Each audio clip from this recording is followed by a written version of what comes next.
जिस प्रकार से हमारे शहर उल्लासनगर में आपने हाल ही में सुना होगा कि कैपिटल टैक्स वैल्यू को लेकर काफ़ी विरोध जो है प्रकट किया जा रहा था और कई नेताओं ने जो है इसके लिए जो है पत्र व्यवहार भी किया था कि कहीं ना कहीं इसके ऊपर फिर से राय की जाए और इसको जो है स्थगित की जाए या फिर से रद्द किया जाए। ऐसे में जो है एक बड़ी घोषणा जो है सामने आई जिसमें जो है कैपिटल टैक्स वैल्यू को लेकर यानी कि स्टे का एक जो है फैसला सामने आया। तो इसके बारे में अधिक जानकारी के लिए हमारे साथ अजीत शेख जी हैं, उल्लासनगर महानगर पालिका के माननीय आयुक्त जी। तो इनसे जानने की कोशिश करते हैं कि ये जो आदेश हैं किस प्रकार से आदेश और किस तरीके से जो है इसे इम्प्लीमेंट किया जाएगा। सर आपका बहुत बहुत स्वागत है एचएम न्यूज़ में। सबसे पहला सवाल सर ये रहेगा कि जिस तरीके से जो कि आदेश आए हैं कैपिटल टैक्स वैल्यू को स्टे करने के, तो ये स्टे कब तक के लिए है और किस तरीके की जो है आदेश आपको यहाँ पे प्राप्त हुए ताकि जो है इसके बारे में जनता जान सके।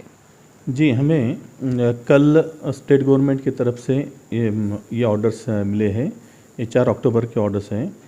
और उसमें जो अपने पास कैपिटल वैल्यू बेस्ड जो टैक्सेशन का अपने सिस्टम इस साल से इंट्रोड्यूस किया था,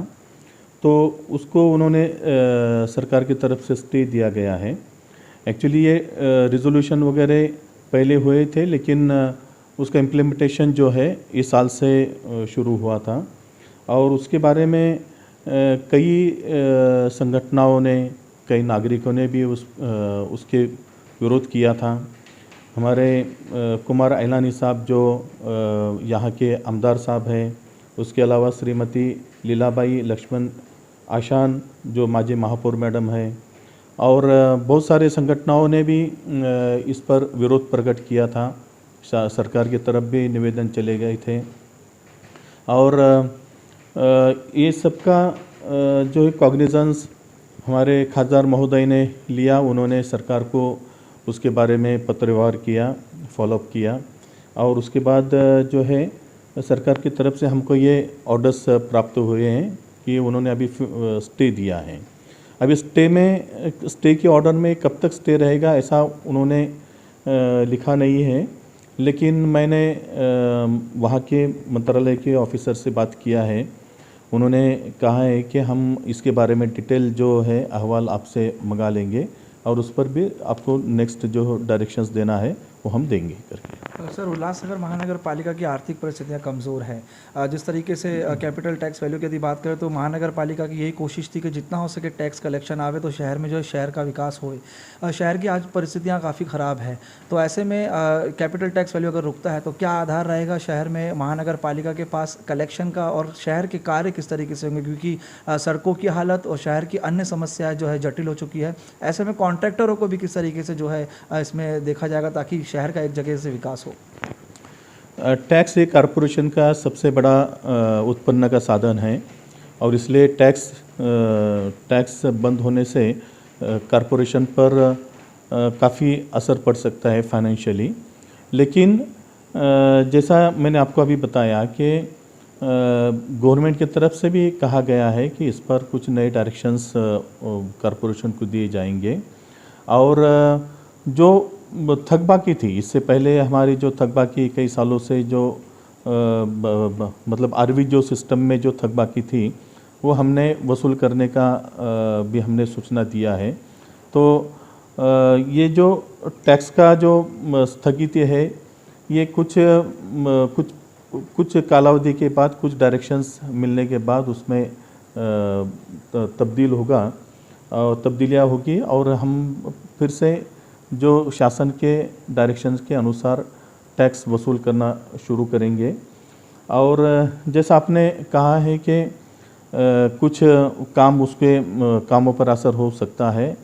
तो जैसे बहुत सारे रोड्स के या और जो काम है वो हम गवर्नमेंट के जो अलग अलग फंड है, मूलभूत सुविधा के लिए जो फंड है या और भी रोड ग्रांट्स है या और भी आमदार निधि है, खासदार निधि है, उसमें से हम लेते रहते हैं। तो उसमें से बारिश के बाद भी बहुत सारे ऐसे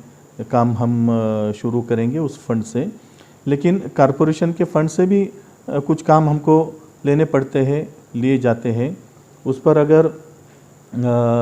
टैक्स पर जल्दी से अगर स्थगिति नहीं उठी तो उस पर थोड़ा असर ज़रूर होगा, लेकिन हम हमारा फॉलोअप ज़रूर रखेंगे शासन की तरफ से और हमको उसमें एक सुधारित डायरेक्शन जल्दी से जल्दी मिले, ये हमारी कोशिश रहेगी। सर कैपिटल टैक्स वैल्यू के लेके काफ़ी सवाल उठ रहे थे, तो उसका कारण कुछ बहुत ऐसे डिफ़ॉल्ट्स थे। तो उसमें से एक जिस तरीके से कारपेट एरिया के हिसाब से जो कि बिल जनरेट करना था, लेकिन उसे कारपेट एरिया के हिसाब से नहीं, बिल्डअप के हिसाब से जो है बिल कहीं ना कहीं जनरेट किया जा रहा है। जिस समय में जिस साल में लागू होगा कैपिटल टैक्स वैल्यू 2016-2017 की अगर बात करें, तो उसी साल का जो है टैक्सेशन निकाल के जो है बिल जनरेट करना है। लेकिन इसमें ये देखने को मिल रहा है कि पिछले 5-6 सालों का भी जो है टैक्सेशन उसमें ऐड करके आ रहा है, जिसकी वजह से जो आर्थिक परिस्थितियाँ हैं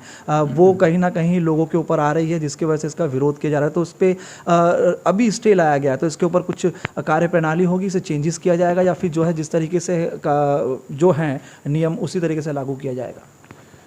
देखिए 2015-16 के दरमियान ये ठहराव हुआ था, जिसमें capital value based system implementation करने के डायरेक्शंस रेजोल्यूशन के थ्रू दिए गए थे, लेकिन उस पर एक्चुअल ज़्यादा काम नहीं हुआ था ये बीच के पीरियड में। और उसके बाद कुछ महीनों में इसको स्पीडअप किया गया है, एक्सपीडाइट किया गया है, और कैपिटल वैल्यू से टैक्सेशन के जो नोटिसेस है या बिलिंग है वो करना कॉरपोरेशन ने शुरू किया है। और ये आपका कहना सही है कि लोगों में कुछ लोगों के इस पर ऑब्जेक्शंस भी थे। उनका कहना था कि हम 5 या 6 साल का डिफरेंस हम क्यों भरें। इस तरीके का बहुत सारे निवेदन भी हमारे पास आए थे, और उन सबको मद्देनज़र रखते हुए शासन ने ये निर्णय लिया है। 2-3 मुद्दे जो आपने उसमें रेस किए हैं कि कैपिटल वैल्यू की जो मेथड है,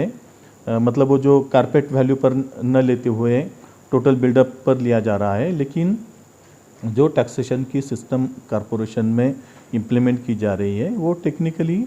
परफेक्ट है। और उसके लिए हमने एजेंसी का भी अपॉइंटमेंट किया है, उस पर डिप्टी कमिश्नर रैंक के ऑफिसर भी है, एडिशनल कमिश्नर लेवल के ऑफिसर भी है, और भी स्टाफ है, और ये पूरा मॉनिटर करके उसमें कोई त्रुटि न रहे, इसलिए पूरा प्रशासन कोशिश कर रहा है टैक्स डिपार्टमेंट का, और उसके अनुसार ही उसका वसूली हो रहा है और टैक्सेशन सिस्टम इम्प्लीमेंट की जा रही थी। सर एक आखिरी और महत्वपूर्ण सवाल, हमेशा से उल्लासनगर महानगर पालिका के टेंडर को लेकर जो है सवाल उठते आया है। ऐसे ही जो है इसमें भी एक और विवाद और सवाल उठ रहा है कि कॉलब्रो कंपनी जिन्हें जो है GIS मैपिंग का कार्य दिया गया था, उसमें काफ़ी सवाल उठे थे, उनके ऊपर काफ़ी जो है विरोध भी हुआ था, लेकिन वो बात जो है कई ठंडे बस्ते में चली गई। लेकिन फिर देखने को मिला कि GIS में कैपिटल टैक्स वैल्यू के लिए जो है फिर से कॉलब्रो कंपनी को जो है बिल राइज करने का